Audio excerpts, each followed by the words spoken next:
Boa noite a todos, aqueles que estão presentes aqui no Centro Espírita Jesus e Caridade, aqueles que nos acompanham pelo Facebook, e também para aqueles que a partir de amanhã estarão assistindo esse vídeo no YouTube. Uma boa noite. Hoje é quarta-feira, dia 10 de março, estamos iniciando os trabalhos da noite, da exposição doutrinária. Estamos recebendo hoje o nosso irmão Maurício Collin, do Círculo da Luz de Criciúma. Vamos, então, iniciar os trabalhos serenando nossa alma, nossos pensamentos, o nosso coração, fazendo a conexão com o nosso Pai Maior, com o nosso irmão maior Jesus, com os nossos mentores espirituais, com a equipe espiritual amiga, e todos aqueles que nos simpatizam, pedindo que tenhamos uma noite de aprendizado, esclarecimentos, uma noite onde possamos acalmar um pouco os nossos corações e possamos levar esses ensinamentos para a nossa vida, para também sermos exemplos para os irmãos, os nossos irmãos que sofrem também e que precisam desse amparo. Façamos então, em pensamento, a oração que o Mestre nos ensinou. Pai nosso, que estais em toda parte, santificado seja o vosso nome. Venha a nós o vosso reino, seja feita a vossa vontade, aqui na terra como em todo o universo. O pão nosso de cada dia dai-nos hoje. Perdoa, Pai, as nossas ofensas, assim como nós perdoamos aqueles que nos ofendem. E não nos deixe cair nas tentações, pois teu é o reino, o poder e a glória, hoje e sempre. Que assim seja. Então, estamos com nosso irmão Maurício Collin. Vamos vibrar para que ele consiga passar a mensagem, a exposição que ele preparou com tanto carinho para nós. Maurício, a palavra é sua. Muito obrigado.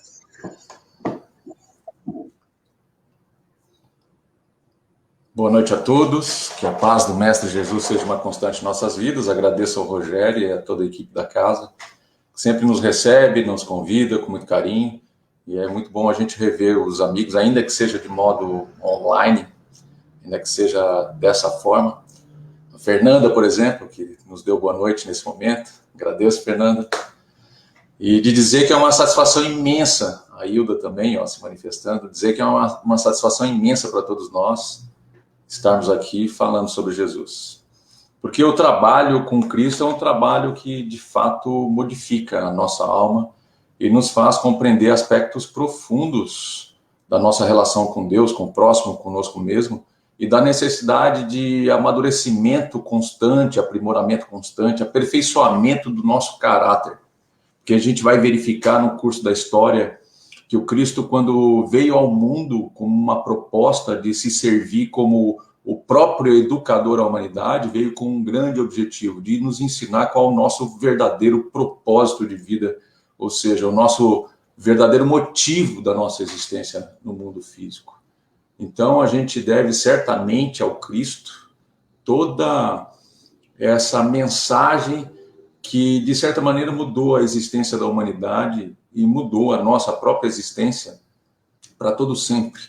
Porque é através do Cristo que a gente conheceu e compreendeu a necessidade de cumprir a lei divina, e é através do cumprimento da lei divina que a gente, de certa maneira, vai construir dentro de nós o reino de Deus, conquistar a felicidade através do sentimento do dever cumprido.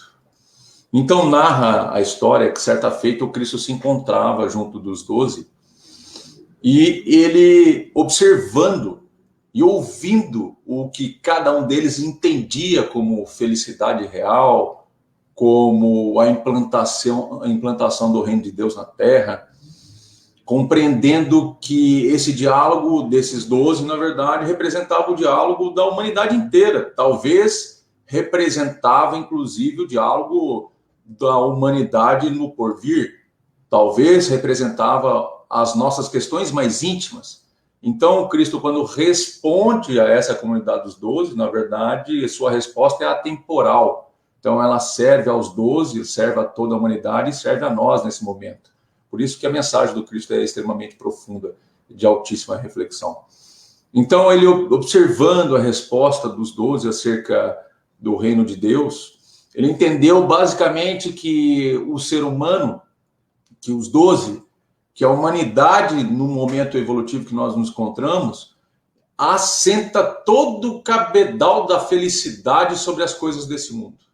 Ou seja, assenta sobre as coisas do mundo, sobre a matéria, ou a sua própria felicidade. Então, se ele não tem, se ele não possui, se ele não adquiriu o suficiente, ainda que aquilo seja um excesso para a vida do indivíduo, ele não encontra a felicidade, porque ele pauta a sua felicidade sobre as coisas do mundo.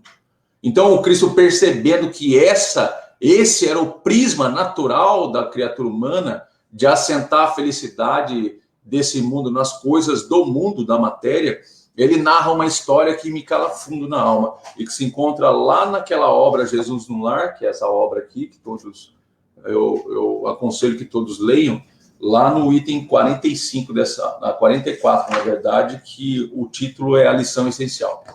Então ele vai dizer que certa feita a dama da sociedade romana, uma mulher de estirpe, uma mulher extremamente poderosa, que vinha de uma casa que era uma casa de muito prestígio, o marido dela era um homem de muito prestígio perante aquela sociedade, extremamente rico. Ela, em um dado momento da sua história, ela decidiu fazer uma viagem, porque ela estava estressada com as coisas da vida. Então ela pega emprestado da casa de seu marido 2 servos, traz seu filho pequeno, e eles vão em direção ao porto de Esmirna e tomam de uma embarcação, que a gente sabe que a embarcação no tempo de Roma era chamada galera, porém nem todos conhecem, então vou chamar de embarcação. Então ela adentra essa embarcação. Quando ela chega nessa embarcação, os servos que ali se encontravam, aguardando as damas da sociedade, a nobreza chegar e adentrar na embarcação, percebe-se que ela trazia uma bagagem extremamente expressiva. E dentro dessa bagagem, parte dessa bagagem era joias de altíssima expressão de valor econômico. Eram colares, eram anéis, eram tiaras e coroas, eram brincos com pedras preciosas que passavam de geração em geração até que chegou em suas mãos. Então era um verdadeiro tesouro que ela estava levando para dentro da embarcação, e os servos que ali se encontravam fizeram uma reverência para ela, porque sabiam da grandeza do poder que aquela mulher representava na sociedade e da riqueza que ela trazia para dentro da embarcação. Portanto, para os olhos do mundo, esse indivíduo, essa mulher, era uma pessoa que merecia reverências de todo mundo. Então ela entra na embarcação e o Cristo diz que essa mulher, a atenção dessa mulher era disputada pelas pessoas que se encontravam ali, a nata da sociedade romana que se encontrava na embarcação. Eles davam todo o seu tempo, disputavam a preço o tempo daquela mulher, disputavam a atenção daquela mulher. E a gente sabe que o tempo é hoje, digamos assim, a nossa ferramenta mais preciosa. Parece que 24 horas para nós é insuficiente, de tantos compromissos que a gente vai amelhando no curso da vida, e a gente vai percebendo que, de fato, o tempo é um dos patrimônios mais valiosos da criatura humana na face da Terra. Agora imagine as pessoas disputando a atenção, concedendo àquela pessoa aquilo que é mais precioso dela na Terra, que é o tempo. Então o Cristo vai dizer que ela era o centro de todas as festas que se encontravam dentro da embarcação. E quando o comandante chegava, toda a atenção do comandante era para essa mulher da sociedade, essa dama da sociedade. Mas o Cristo narra que em dado momento da viagem, eis que uma tempestade acolheu a embarcação de modo feroz, retirando a embarcação do curso da sua viagem, e o comandante, sem saber exatamente onde se localizava no mar, ele toca em alguns rochedos e faz uma fissura no casco do navio e a água adentra a embarcação. E ele, como era um comandante altamente experiente, sabia que a embarcação ia a pique, ou seja, que a embarcação ia para a profundeza do mar. Então, que ele toma as providências naturais de qualquer comandante. Ele baixa aquelas pequenas embarcações, chama uma pequena parte da embarcação da galera, ou seja, a nata da sociedade, porque ele sabia que os demais pereceriam naquela noite, infelizmente, porque não havia espaço para todos nas pequenas embarcações. E ele chama a dama da sociedade junto com seu filho, e os seus servos ficaram na embarcação. Então, quando ela adentra a pequena embarcação com o seu filho, ela traz um pacote. E esse pacote chamou a atenção de todos que estavam na pequena embarcação, porque eles levantaram a hipótese de que aquele pequeno pacote eram as joias mais preciosas que ela havia separado daquele conjunto bilionário de valores em joias preciosas. E eles acreditavam que aquilo era um pequeno pacote que tinha, então, parte dessas joias mais importantes da sua família. Então, em dado momento, ela percebendo o interesse de todos, ela pega e abre o pacote para a surpresa de todos. E no pacote continha 2 figos, ou melhor, 10 figos e 2 pães. Eram 10 figos maduros e 2 pães. E o comandante sabia que para que se atingisse o próximo porto, se os ventos fossem favoráveis, obviamente, se levaria aí 2, 3, 4 dias, talvez uma semana para se alcançar o próximo porto. Então, aqueles 2 pães e 10 figos maduros serviram para alimentar aquela pequena embarcação até o momento que chegasse no porto mais seguro. Então, ela disse para o seu filho: meu filho, o que a mãe tem de mais precioso nesse momento é exatamente esses 2 pães e esses 10 figos maduros. Ela se desprendendo completamente das questões materiais da vida, se desprendendo da sua condição social, das joias que trazia, para nos mostrar, na verdade, que nos momentos extremados da vida, o que importa de fato é aquilo que a gente traz consigo. E o Cristo, quando encerra a mensagem, ele faz um esclarecimento profundo aos apóstolos, dizendo assim: a felicidade real não se fundamenta em riquezas transitórias, porque um dia sempre chega em que o homem é constrangido a separar-se dos bens exteriores mais queridos ao coração. Então chega um dia em que o homem é constrangido a separar-se dos bens exteriores mais queridos ao coração. Os loucos se apegam à terra e moinhos, moedas e honras, vinhos e prazeres, os títulos de nobreza, as posições sociais, o nome, como se nunca devessem acertar contas com a morte. O espírito prudente, porém, não desconhece que todos os patrimônios do mundo devem ser usados para o nosso enriquecimento na virtude, e que as bênçãos mais simples da natureza são as bases de nossa tranquilidade essencial. As bênçãos mais simples da natureza são as bases da nossa tranquilidade essencial. Procuremos, pois, o reino de Deus e sua justiça, tomando à terra o estritamente necessário à manutenção da vida física, e todas as alegrias ser-nos-ão acrescentadas. Então, Cristo ensina-nos que devemos procurar na vida física o estritamente necessário à nossa manutenção, buscando nas bênçãos simples da natureza as bases da nossa tranquilidade, porque nós sabemos que o reino de Deus deve ser buscado em primeiro lugar. É isso que o Cristo ensina. Essa lição cala fundo na nossa alma, porque ela nos demonstra que há uma hierarquia de interesses que devemos observar na caminhada. E quando fala em hierarquia, isso não quer dizer que, ao nos interessarmos pelas questões do espírito, ou seja, as questões que nos fazem efetivamente felizes, que nos fazem progredir do ponto de vista moral, efetivamente, em detrimento das questões da matéria, estamos querendo dizer que devemos abandonar as questões da matéria. O Cristo seria muito imprudente se ensinasse dessa forma, porque nós estamos no mundo, é fato.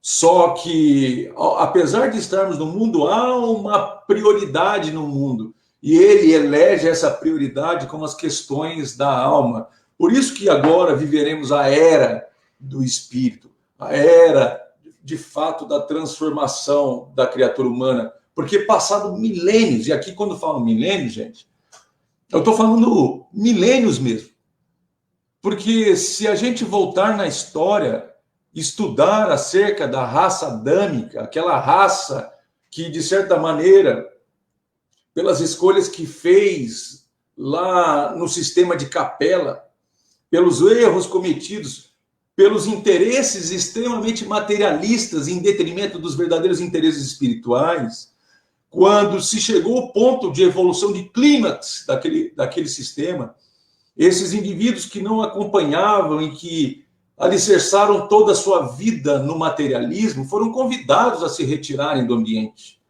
Não porque isso é uma pena, não porque isso é um castigo divino, não, é porque simplesmente não havia mais sintonia. E o planeta, o sistema como um todo, deveria processar o seu progresso. E esses que ali se encontravam, que já não estavam mais em afinidade com o progresso desse sistema, foram convidados a se retirarem e aportaram aqui no nosso planeta, porque o Cristo também era o governador espiritual desse sistema planetário. Então, ele, como um ser de altíssima evolução, que alcançou a máxima pureza e a máxima compreensão em Deus, traz esses indivíduos aqui. E esses indivíduos, por toda a sua história, estabeleceram sobre o nosso planeta. E eu, quando falo cultura aqui, eu falo sobre a perspectiva da linguagem, falo sobre a perspectiva da própria cultura em si, e se a gente olhar os sistemas que cada uma dessas 4 raças conhecidas como egípcios, os hindus, os indianos e os israelitas, judeus, a gente vai ver que cada uma dessas raças traz em si todo o seu cabedal de cultura com a sua linguagem específica de transferência do conhecimento. E se abordarmos profundamente as questões, vamos ver que na base da linguagem, o sânscrito é a língua máter do planeta. Todas as línguas derivam do sânscrito, para que a gente compreenda que essa cultura veio justamente desses seres. Bom, e agora a gente se encontra no mesmo patamar, no mesmo momento daquela sociedade que tinha que optar entre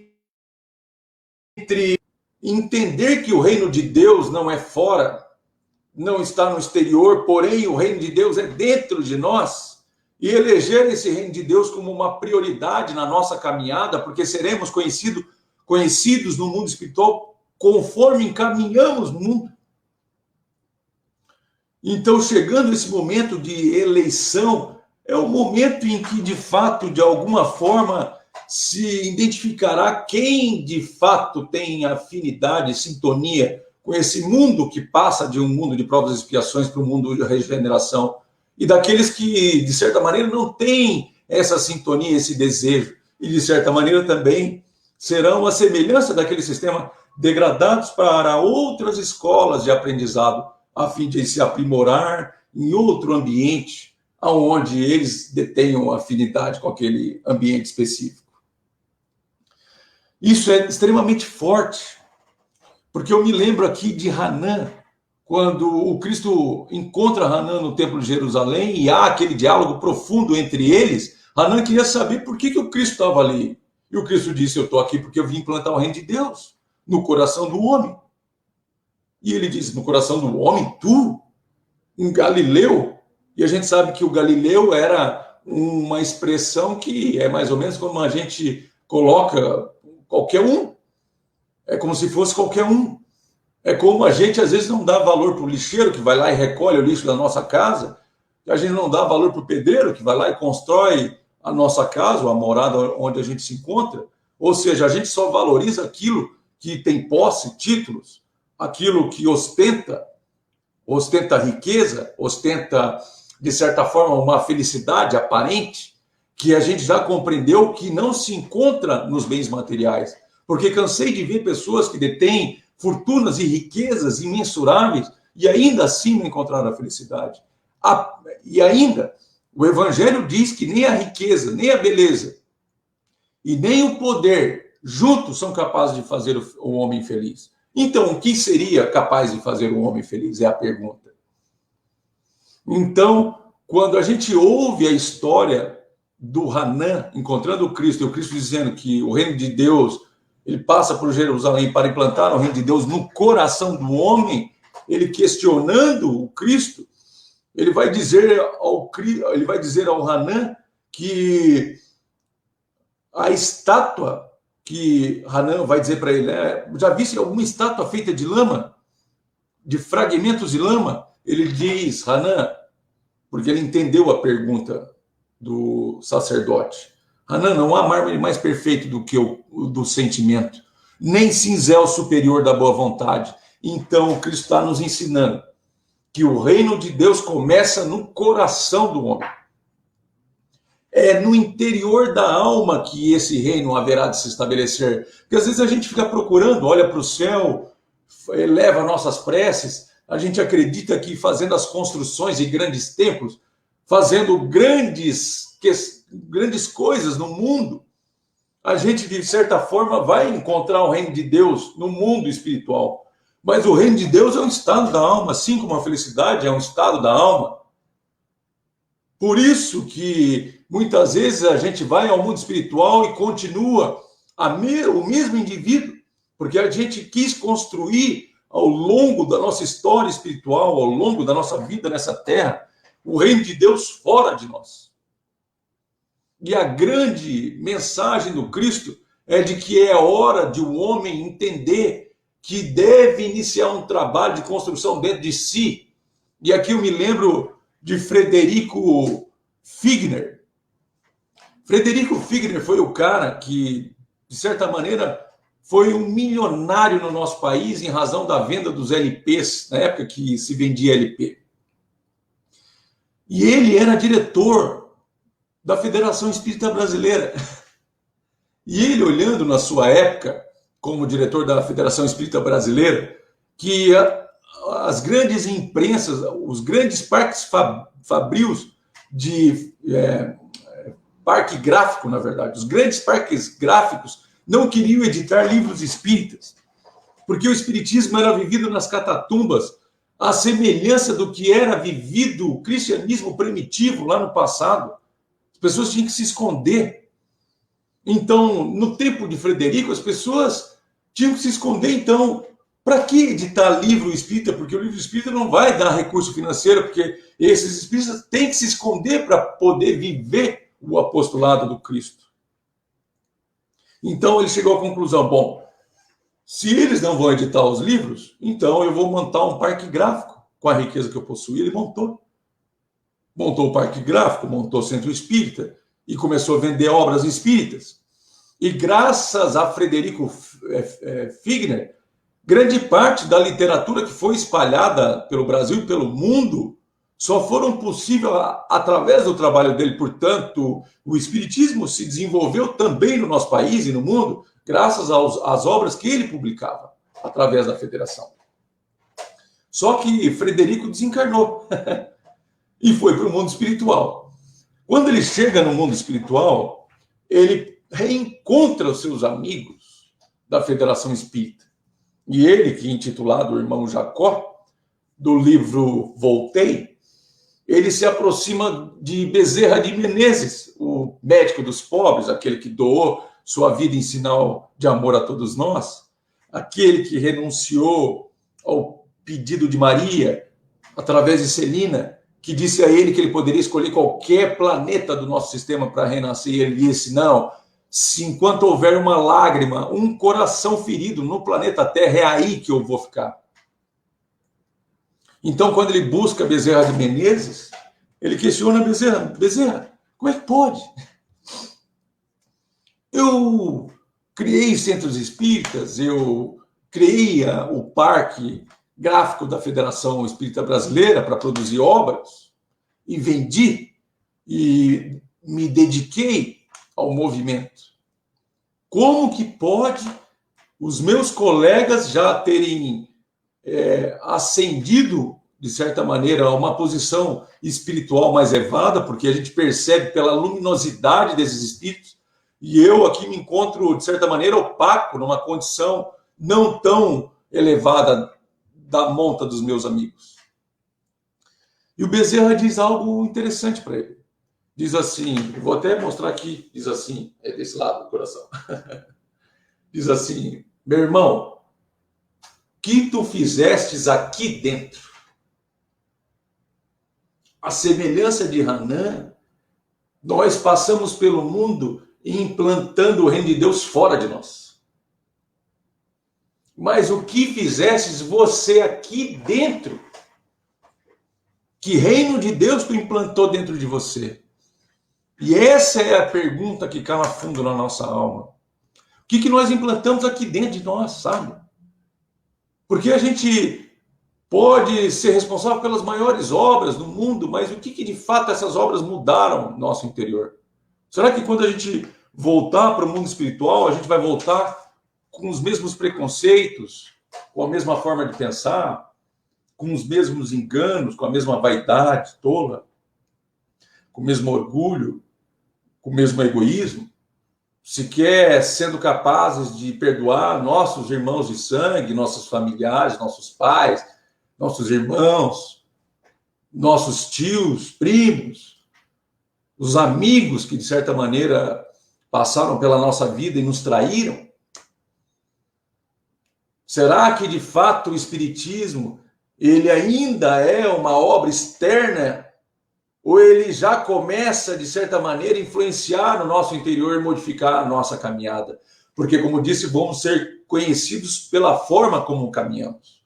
Eu me lembro da obra Os Mensageiros, onde André Luiz, porque na obra Os Mensageiros é bem interessante, a obra Mensageiros é a continuidade da primeira obra, que é o Nosso Lar. E vocês vão lembrar que o André Luiz tinha profunda dificuldade de desapego com a sua família. Então, quando ele voltava no lar, e ele observava que no lar já tinha outro homem dormindo na sua cama, já tinha um outro homem que já havia se consorciado com a sua esposa e havia dominado o seu lar, ele, quando chegava ali, ele imediatamente voltava para as regiões umbralinas, porque a gente sabe que o inferno não é uma região localizada, mas um estado da nossa alma.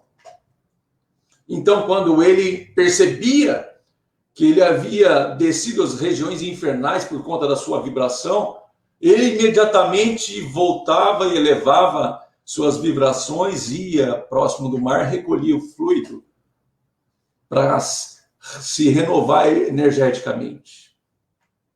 E não por acaso, o primeiro capítulo da obra Os Mensageiros, que está aqui, ó, se chama Renovação. Né? Então, qual é o objetivo da nossa vida aqui, meus irmãos? É implantar o reino de Deus dentro de nós. Porque é dentro de nós que a gente vai encontrar a felicidade verdadeira. Só que para isso é preciso dar os passos de renovação. Renovar a nossa água íntima, renovar essa água que está parada no nosso poço interno, no nosso poço íntimo. Porque mágoa, ou seja, mágoa, é exatamente esses elementos que se encontram na profundidade do nosso coração estabilizados, que a gente sabe que água parada é água que apodrece. Então é preciso renovar essa água de dentro do coração, iniciando um processo verdadeiro de renovação íntima, de perdão das ofensas sinceras, de exercício da caridade totalmente desinteressada e do desapego. Escutem isso. Do verdadeiro desapego das coisas desse mundo, porque a felicidade ainda não é desse mundo. Ela talvez seja num momento posterior, quando a humanidade se renovar, mas esse momento não é. Então a gente precisa compreender a necessidade de mudança interna nossa. Mudança verdadeira e real. Não que o evangelho seja só um livro na prateleira, um livro para que a gente faça o evangelho no nosso lar, ou faça a leitura de uma página, mas que ele seja uma página viva em nós, no nosso comportamento. Por quê? A gente sabe que tudo começa no coração. É o coração que detona a forma como a gente pensa. E a forma como a gente pensa vai impactar na forma como a gente age. E a forma como a gente age vai criar hábitos na nossa vida, porque hábitos são ações reiteradas. E os hábitos forjarão, de certa maneira, o nosso caráter. E o caráter haverá de ditar o nosso destino de felicidade ou infelicidade. Então tudo começa no coração. E André Luiz percebeu isso há tempo no mundo espiritual, porque ele vai dizer o seguinte: pela primeira vez, isso no mundo espiritual, ele dizendo, quando ele ia visitar a família, dizendo desse momento de tensão para ele, e do momento de renovação, de percepção da necessidade do desapego.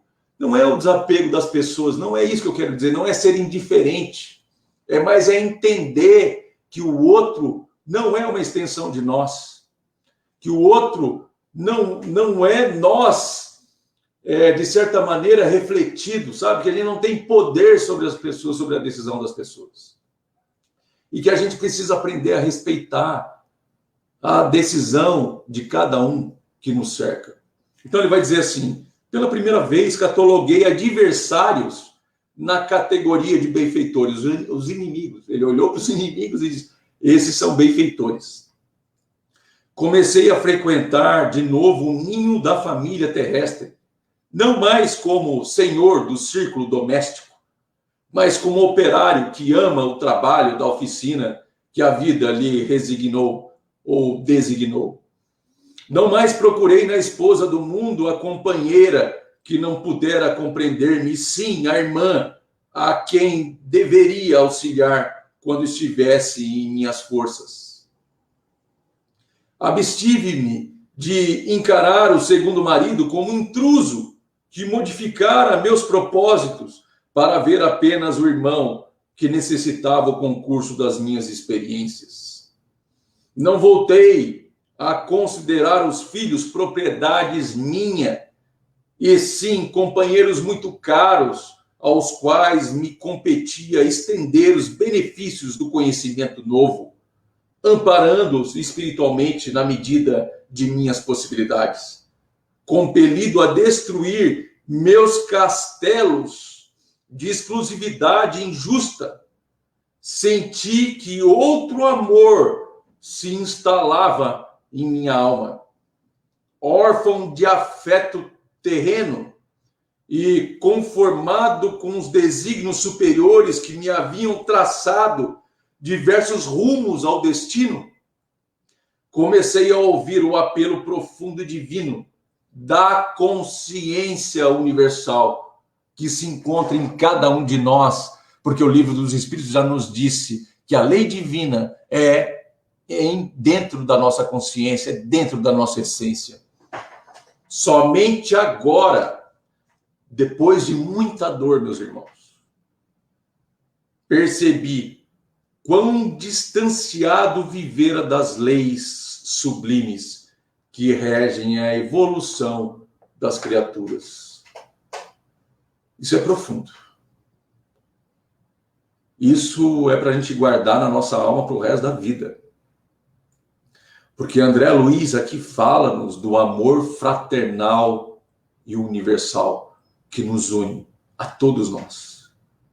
Seja os nossos familiares, que às vezes não nos damos conta o quão importante ferramentas são na nossa caminhada, porque de certa maneira servem para que nos desperte a profundidade do ser, nos desperte para as realidades da vida, desperte, inclusive, para as nossas deficiências e as nossas dificuldades internas. Nós, às vezes, não compreendemos o valor do inimigo, do desafeto, que, de modo muito sincero, fala-nos direta e de modo transparente o que somos.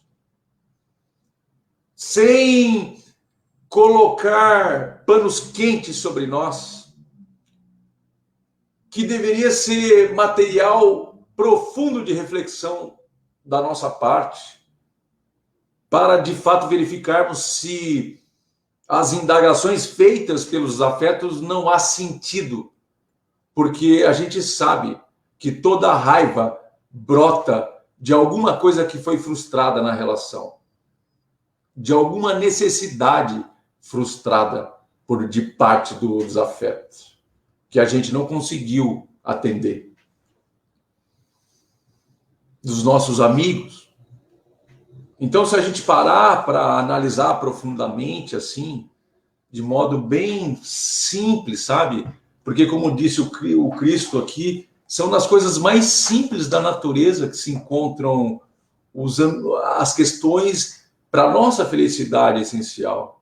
Às vezes a gente fica aqui se debatendo em questões de altíssima complexidade, não vão nos levar a lugar nenhum, tentando achar culpados, quem é a pessoa responsável. O que nos importa? O que nos importa de fato é adentrar as portas do nosso coração, abrir efetivamente as comportas do coração, para que a gente examine os sentimentos que estão por detrás de nós. Obrigado, Neiva, pelo carinho. A Neiva está mandando coração para nós aí. Obrigado. Para que a gente pudesse compreender essas questões, sabe? Ó, quem quiser fazer pergunta, faz pergunta aí que a gente vai respondendo aqui no curso, porque é ao vivo o negócio, não é gravado, tá? Pode ir fazendo pergunta aí. A Fernanda está lá, já está levantando a mão, estou vendo aqui, ó. Para que a gente compreenda isso. Então, essas questões de extremo significado não podem sair do nosso horizonte. Lembra da questão 624 do Livro dos Espíritos? 614, desculpe. Que vai dizer que a lei divina é a única capaz de fazer o homem feliz ou infeliz. E aqui André Luiz está dizendo exatamente isso. Somente agora percebi quão distante vivera das leis sublimes que regem a evolução das criaturas. Leis sublimes que regem a evolução.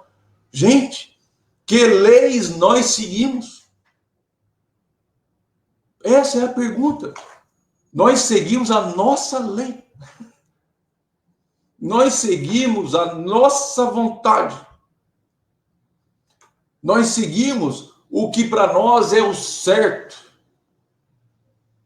Sobre a perspectiva de uma verdade que é efêmera e passageira, porque a nossa verdade, ela se modifica no curso da nossa história e da nossa vida. Veja se não é assim, faça uma retrospectiva. Pega você aos 15 anos e pega você hoje.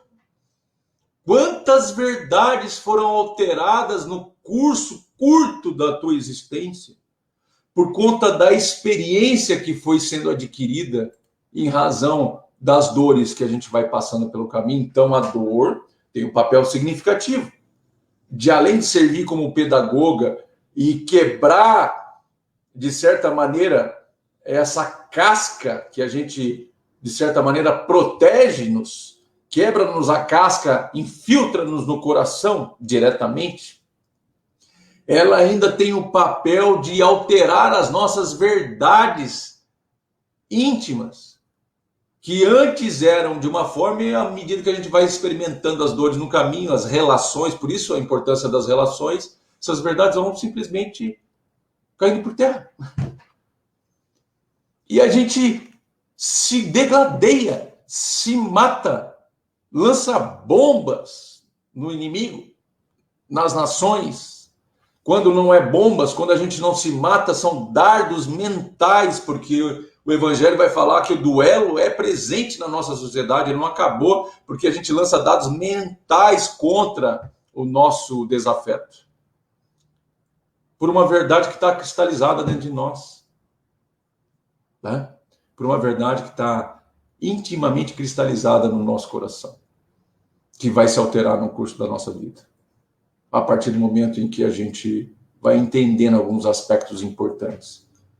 Por isso o Cristo, na verdade, há uma fala muito bela do Cristo, do qual eu acho que vou encerrando, porque acho que a hora já se fez, né, Rogério?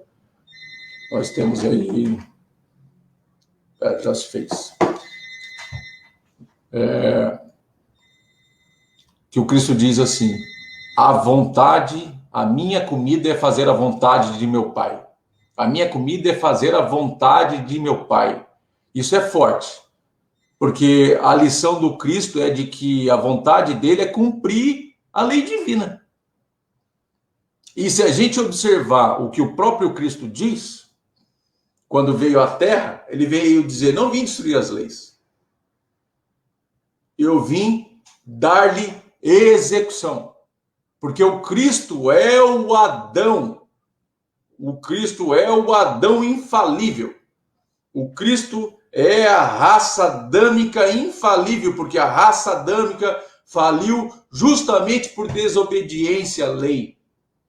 A gente pega a raça adâmica, Adão e Eva, vamos observar o símbolo da desobediência quando toma do fruto. Nós vamos observar os seus descendentes, Caim e Abel, como símbolo. Vamos observar que um mata o outro por inveja, porque o outro dava o melhor de si, enquanto o outro nada dava ou dava pouco de si. Então, por inveja, ele mata em desobediência à lei divina. E se pegarmos toda a nossa civilização, nós temos profunda dificuldade em cumprir a lei divina, e essa é a nossa grande falha, a nossa grande dificuldade. Porque o dia, como diz o Livro dos Espíritos, que cumprimos a lei divina, na questão de número 614, seremos felizes. Simplesmente assim. Então, a lei, ela se resume tão somente no amai-vos uns aos outros, como eu vos amei. A lei é o amor. Por isso a gente precisa se esforçar na intimidade da alma, porque se a gente manter os olhos na carne e no mundo, a gente terá muita dificuldade de entender os aspectos da espiritualidade, portanto, ficaremos muito distantes do cumprimento da lei divina, da lei do amor. Que a paz do Cristo, meus irmãos, seja uma constante em nossas vidas. Agradeço, Rogério, profundamente pelo convite, pela oportunidade. Agradeço a todos que nos assistiram e, de certa maneira, se expressaram aí as suas mensagens de gratidão. E continuemos todos nós unidos, sabe, no pensamento, orando a Deus que nos proteja a todos nós, porque todos somos filhos de Deus e todos merecemos a felicidade que buscamos. A palavra é sua, meu amigo. Gratidão, Maurício. Mensagens profundas, né? Por ter preparado essa exposição. Eu acho que vale a pena assistir de novo. Eu vou assistir de novo, porque eu estou aqui no comando, aqui controlando a transmissão, e eu quero assistir de novo, pausar, escutar, refletir. Muito importante. Gratidão, realmente, por ter preparado essa exposição, muito importante nesse momento para todos nós. Obrigado, querido. E muita coisa foi dita aí sem preparar, né? Vem da intuição. Então, até eu vou assistir de novo. Que bom. Maravilha. Então, ainda harmonizados com a mensagem da noite, elevemos a Deus, nosso Pai, a Jesus, a espiritualidade amiga, os nossos pedidos. Vamos pedir para aqueles irmãos que têm os nomes depositados na urna dos encarnados e desencarnados, que na medida das suas necessidades, de acordo com a permissão de Deus, sejam assistidos. Vamos pedir pela magnetização das águas. Vamos pedir pelos nossos irmãos que estão nos hospitais, nas clínicas, nos seus lares, que estão doentes, que estão precisando agora de tratamento, que estão precisando desse nosso amor, dessa nossa energia, por aqueles irmãos que estão nos asilos, alguns passando por solidão, muita solidão, nos orfanatos também, nos presídios, casas de correção, para aqueles irmãos que encontram-se sem um lar, que encontram-se na rua, e para aqueles que têm também uma casa, mas que não podem chamar de lar, pois não existe harmonia, que todos percebam e permitam essa entrada nos seus corações de Deus, de Jesus, e que nós possamos, nesse momento, mandar essas vibrações para que eles abram seus corações. Pedimos por todos aqueles irmãos desencarnados que também estão na casa, que vêm pedir auxílio, sejam auxiliados, por todos aqueles nossos irmãos, parentes, irmãos, colegas de trabalho, enfim, todo irmão desse nosso planeta que precisa de auxílio, que precisa desse entendimento, que precisa desse nosso carinho, desse nosso amor, que receba. E pedimos também por nós, que sejamos também amparados, que possamos receber essas energias benéficas da espiritualidade, para mantermos fortes, firmes na fé, que tenhamos a coragem de fazer as mudanças que precisamos no nosso coração, nos nossos sentimentos, nos renovar, jogar fora aquilo que não precisa, que não interessa, e guardar apenas o essencial, semear, cultivar apenas o essencial. Como forma de gratidão pela mensagem, pelo presente da noite, façamos a oração que o Mestre nos ensinou. Pai nosso, que estais em toda parte, santificado seja o vosso nome. Venha a nós o vosso reino, e seja feita a vossa vontade, aqui na terra como em todo o universo. O pão nosso de cada dia nos dai hoje. Perdoa, Pai, as nossas ofensas, as nossas dívidas, assim como nós perdoamos aqueles que nos ofendem. E não nos deixe cair nas tentações, pois teu é o reino, o poder e a glória hoje e sempre. Que assim seja. Maurício, mais uma vez, muito obrigado. Obrigado, querido. Obrigado a todos. Semana para vocês, para todos que estão assistindo, para todos que estão na casa. Uma boa noite a todos. Boa noite.